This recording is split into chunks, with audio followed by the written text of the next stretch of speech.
You're not here because you randomly compare yourself to others. It usually starts much more quietly than that, almost in a way that you don't even notice at first. And over time, it starts happening often enough that it quietly begins to affect how you see yourself and how you feel about your own life. And before you go any further, there's something very important that you need to understand about this process. Because comparison is not a flaw in your personality, it's not something broken in you, it's actually a built-in mechanism that your brain uses automatically. Your brain is designed to compare, because for a very long time, this was the way humans understood where they stand and how they fit into the world around them. For thousands of years, comparison wasn't something negative. It was actually a necessary tool that helped humans understand their position inside a group and survive. Your brain was constantly asking simple questions like whether you are safe, whether you belong here, and whether you are falling behind others. And that same system still exists inside you today, but now it's being used in a completely different environment. Because instead of comparing yourself to a small group of people around you, you are now constantly exposed to hundreds or even thousands of different lives. And your brain doesn't fully understand that what you're seeing is incomplete. It reacts as if all of it is real, whole, and representative of how life actually is. But what you're actually seeing are not full lives, you're only seeing fragments, small moments, and carefully selected versions of reality. And your brain doesn't separate that, it treats those moments as if they represent the whole picture of someone's life. And without even noticing it, you begin to compare your entire life, with all its details and imperfections, to those short, polished moments. You're not comparing equally, you're comparing your worst and most uncertain moments to someone else's best and most refined ones. And over time, this creates a distorted perception that slowly changes not reality itself, but the way you see yourself inside it. Every time you notice someone who seems ahead of you, your brain doesn't just register what you see, it immediately starts processing it on a deeper level. And almost instantly, it turns that observation into a meaning about you, into thoughts that feel automatic, like you're behind or not where you should be. And those thoughts don't stay neutral, they quickly turn into a feeling in your body, into tension, pressure, and a sense that something is wrong.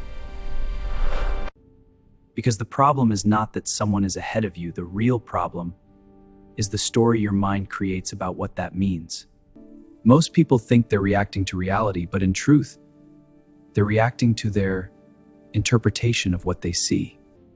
And that one step, the meaning you assign to what you see, is what determines whether comparison will weaken you or actually help you grow. Now, here's something most people never realize. Comparison itself is not always negative, and in many situations, it can actually be useful. But the difference depends entirely on whether it's happening unconsciously or whether you're actually aware of what your mind is doing. Unconscious comparison usually sounds like a quiet voice in your head telling you that someone else is better and that you are somehow not enough. But conscious comparison sounds very different. It asks what exactly this person is doing differently and whether that is even relevant to your own path.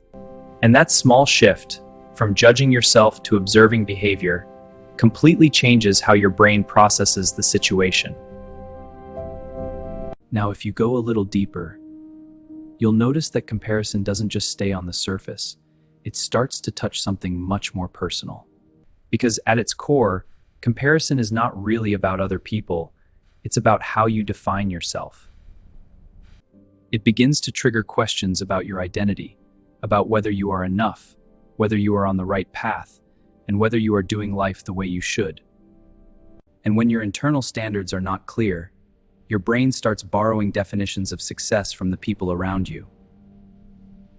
And that's exactly why you start feeling lost, because you're no longer measuring your life by your own direction, but by someone else's definition of what success should look like.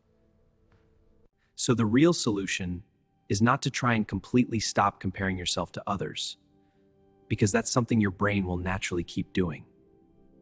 Instead, what actually needs to change is the reference point you're using when you measure yourself. Because instead of asking how you compare to other people, you need to start asking whether you are moving in a direction that actually matters to you. And that shift may seem small, but it completely changes your sense of progress, because now your reference becomes internal instead of external. And when your progress becomes internal, you no longer feel constantly pulled in different directions by what other people are doing. So the real solution is not to try and completely stop comparing yourself to others, because that's something your brain will naturally keep doing. Instead, what actually needs to change is the reference point you're using when you measure yourself. Because instead of asking how you compare to other people, you need to start asking whether you are moving in a direction that actually matters to you. And that shift may seem small, but it completely changes your sense of progress, because now your reference becomes internal instead of external.